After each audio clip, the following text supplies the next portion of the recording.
Hello बच्चों, आप सभी कैसे हैं। आशा करता हूं कि आप सभी स्वस्थ होंगे। बच्चों, आज इस वीडियो में हम लेकर आए हैं कि रेलवे रिक्रूटमेंट बोर्ड ने पीजीटी, टीजीटी और पीआरटी की बम्पर वैकेंसीज निकाली हैं, जिसका ऑनलाइन एप्लीकेशन कब से शुरू होंगे, कब इसका लास्ट डेट रहेगा, क्या क्या डॉक्यूमेंट्स आपको चाहिए, सारा कुछ इस वीडियो में हम डिस्कस करेंगे। वीडियो को अंत तक जरूर देखें। अगर अभी तक आपने चैनल को सब्सक्राइब नहीं किया, सब्सक्राइब करें, वीडियो को लाइक करें और ज़्यादा से ज़्यादा शेयर करें, ताकि ये उन सभी बच्चों के पास पहुंचे जो आरआरबी के थ्रू टीचर बनना चाहते हैं। तो यहाँ पर सबसे पहले हम बात करते हैं कि इसका ऑनलाइन एप्लीकेशन कब से शुरू होगा। तो 7/1/2025 से इसकी प्रारंभिक तिथि है, यानी कि 7 जनवरी 2025 से इसके ऑनलाइन एप्लीकेशन शुरू हो जाएंगे। अगर हम अंतिम तिथि की बात करते हैं तो 6/2/2025 यहाँ पे दिया गया है, यानी कि 6 फरवरी 2025 तक आप इसका ऑनलाइन एप्लीकेशन फॉर्म फिल कर सकते हैं। एप्लीकेशन फी की अगर बात करें तो यहाँ पर दिया गया है आपको आवेदन शुल्क 6/2/2025 तक आप जमा करा सकते हैं। कितना आवेदन शुल्क करना है? अगर आप जनरल कैटेगरी यानी कि यूआर अनरिजर्व, जिनको हम सामान्य जाति कहते हैं, या फिर ओबीसी अदर बैकवर्ड कास्ट, जिनको हम अन्य पिछड़ा वर्ग कहते हैं, उसके अंतर्गत अगर आप आते हैं तो आपको 500 रुपये का एप्लीकेशन चार्ज देना होगा। अगर आप एससी शेड्यूल कास्ट, जिन्हें हम पिछड़ी जाति कहते हैं, एसटी शेड्यूल ट्राइब्स, जिन्हें हम जनजातियां कहते हैं, और ईडब्ल्यूएस इकोनॉमिकली वीक सेक्शंस के अंतर्गत अगर आप आते हैं तो आपको यहाँ पर 250 रुपये का एप्लीकेशन फी देना होगा। अगर आपको कैसे जमा कराना है ये एप्लीकेशन फी, यहाँ पर देख सकते हैं। अगर आप डेबिट कार्ड यूज करते हैं तो डेबिट कार्ड के थ्रू आप करा सकते हैं। क्रेडिट कार्ड अगर आप यूज करते हैं तो क्रेडिट कार्ड के थ्रू आप इसका ऑनलाइन एप्लीकेशन फी जमा करा सकते हैं। और अगर आप नेट बैंकिंग यूज करते हैं तो नेट बैंकिंग के थ्रू भी आप इसका ऑनलाइन एप्लीकेशन फी जमा करा सकते हैं। इसके बाद आप देख सकते हैं कि इस भर्ती में आपको फीस रिफंड भी की जा रही है। तो रिफंड का क्या रूल यहाँ पर है देख सकते हैं। अगर आप जनरल और ओबीसी में आते हैं तो 400 रुपये आपको रिफंड कर दिए जाएंगे। एप्लीकेशन फी आपका 500 रुपये लिया जाएगा और रिफंड आपको 400 मिल जाएगा। इसी तरीके से आप SC ST EWS से 250 रुपये आपसे एप्लीकेशन फी लिया जाएगा और आपको रिफंड भी 250 रुपये किया जा रहा है। लेकिन ये जो आपको रिफंड किया जाएगा, फर्स्ट स्टेज का जो एग्जाम है उसे कंप्लीट होने के बाद किया जाएगा। इसके बाद कुल पदों की संख्या यहाँ पर देख सकते हैं कि कुल पद कितने हैं। 1036 पद हैं, जिसमें आपके पीजीटी, टीजीटी, पीआरटी और अन्य भी कुछ पोस्ट हैं जो हम यहाँ पर डिस्कस करेंगे। ये सारे मिलाकर के 1036 पद यहाँ पे दिए गए हैं। इसके बाद हम बात करते हैं यहाँ पर कि पीजीटी के कितने पद हैं। तो 187 पद पीजीटी के दिए गए हैं। उसकी क्वालिफिकेशन क्या होगी? तो मास्टर डिग्री आपकी होनी चाहिए कम से कम 50% अंकों के साथ उस सब्जेक्ट में जिसमें आप पीजीटी के लिए एप्लीकेशन अप्लाई करना चाहते हैं। उसके साथ साथ आपके पास बीएड की डिग्री भी होनी चाहिए। अगर मास्टर डिग्री है आपके पास और बीएड डिग्री है तो आप उस सब्जेक्ट में उसका एप्लीकेशन फॉर्म भर सकते हैं। इसके अगर आपको सब्जेक्ट वाइज डिटेल चाहिए तो आप इसके नोटिफिकेशन में जाकर देख सकते हैं। आयु की अगर बात करें तो 18 वर्ष से 48 वर्ष तक यहाँ पर आयु मांगी गई है।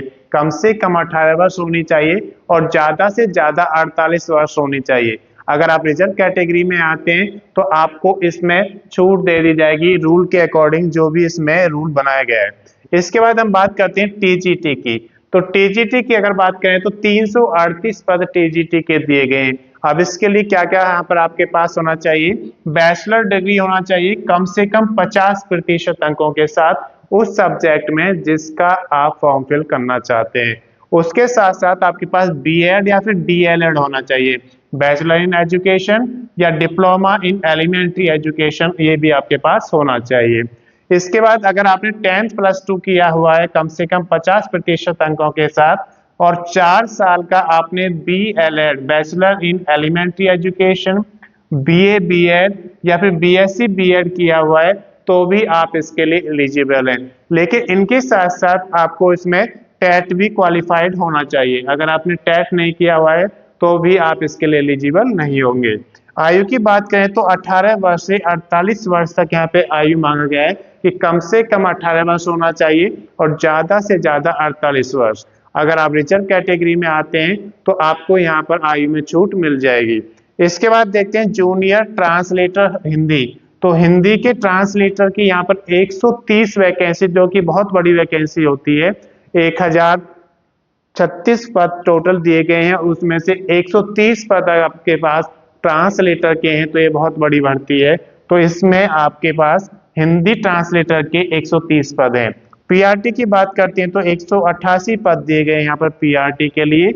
18 से 48 वर्ष तक आयु आपकी होनी चाहिए, कम से कम 18 वर्ष और ज्यादा से ज्यादा 48 वर्ष। और अगर आप रिजर्व कैटेगरी में आते हैं तो आपको आयु में छूट मिल जाएगी। स्टाफ एंड वेलफेयर इंस्पेक्टर की अगर बात करें तो 59 पद इसके दिए गए हैं आपको। स्टाफ एंड वेलफेयर के जो इंस्पेक्टर होंगे 59 पद, 59 पद हैं उसके। लैब असिस्टेंट की बात करें तो 12 पद यहाँ पे दिए गए हैं और 18 से 33 वर्ष तक आयु मांगा गया है, यानी कि कम से कम 18 वर्ष होना चाहिए और ज्यादा से ज्यादा आपकी जो आयु है 33 वर्ष होनी चाहिए। लेकिन अगर आप रिजर्व कैटेगरी में आते हैं तो आपको आयु में छूट दी जाएगी। इसके बाद पीटीआई जो कि आपके फिजिकल ट्रेन इंस्ट्रक्टर होते हैं, 18 वैकेंसी यहाँ पे दी गई है।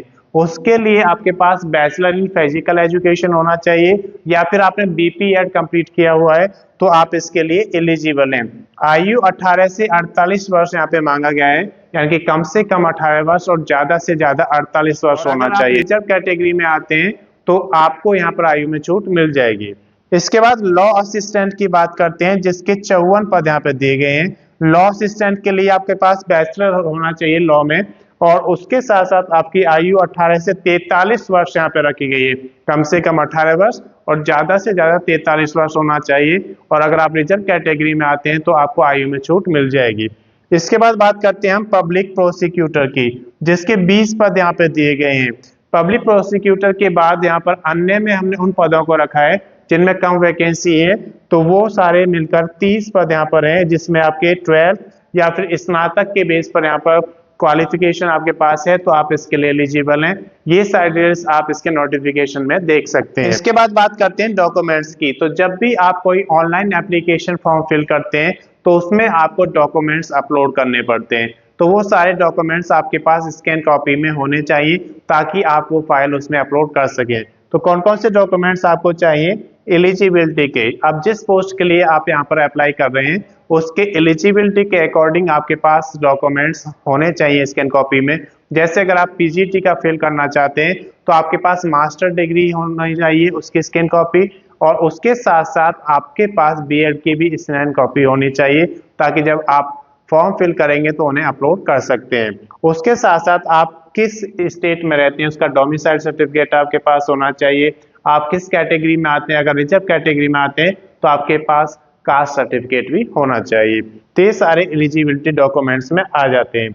इसके बाद बेसिक डिटेल्स। बेसिक डिटेल्स क्या होता है? जब आप ऑनलाइन एप्लीकेशन फिल करेंगे तो उसमें आपको आपकी क्वालिफिकेशन की एंट्री करनी होती है, आप किस स्टेट में रहते हैं वो आपको वहाँ पे फिल करना होगा, आपकी डेट ऑफ बर्थ आपको फिल करना होगा और आपका परमानेंट एड्रेस क्या है ये फिल करना होगा।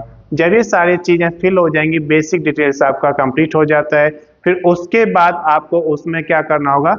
डॉक्यूमेंट्स को अपलोड करना होगा। जब डॉक्यूमेंट्स अपलोड हो जाएंगे उसके बाद आपको वहां पर फोटो और सिग्नेचर अपलोड करने होते हैं। तो फोटो आपका पासपोर्ट साइज फोटो आपके पास स्कैन कॉपी में होना चाहिए। सिग्नेचर आप एक पेज पर सिग्नेचर करेंगे और उसका भी स्कैन कॉपी आपके पास होना चाहिए ताकि आप उन फाइल को अपलोड कर सकें। जब ये सारी चीजें अपलोड हो जाएंगी तो उसके बाद आपको उसका प्रीव्यू चेक करना है, क्योंकि प्रीव्यू चेक करना इसलिए इंपॉर्टेंट हो जाता है कि अगर कोई गलती आपने की है तो आप उसको आसानी से वहां पर चेक कर सकते हैं, और अगर आपको लगता है कि उसमें कोई गलती नहीं है तो आप उसका फाइनल सबमिशन कर देंगे। तो जब उसका फाइनल सबमिशन हो जाएगा उसका प्रिंट आउट लेना बहुत इंपॉर्टेंट है, क्योंकि प्रिंट आउट से आपको भर्ती में जब आगे बढ़ेंगे तो क्या क्या डॉक्यूमेंट्स आपने अपलोड किए उसके बेसिस पर क्या क्या डॉक्यूमेंट्स आपको रेडी रखने, वो सारी डिटेल्स आपके पास हो जाएंगी।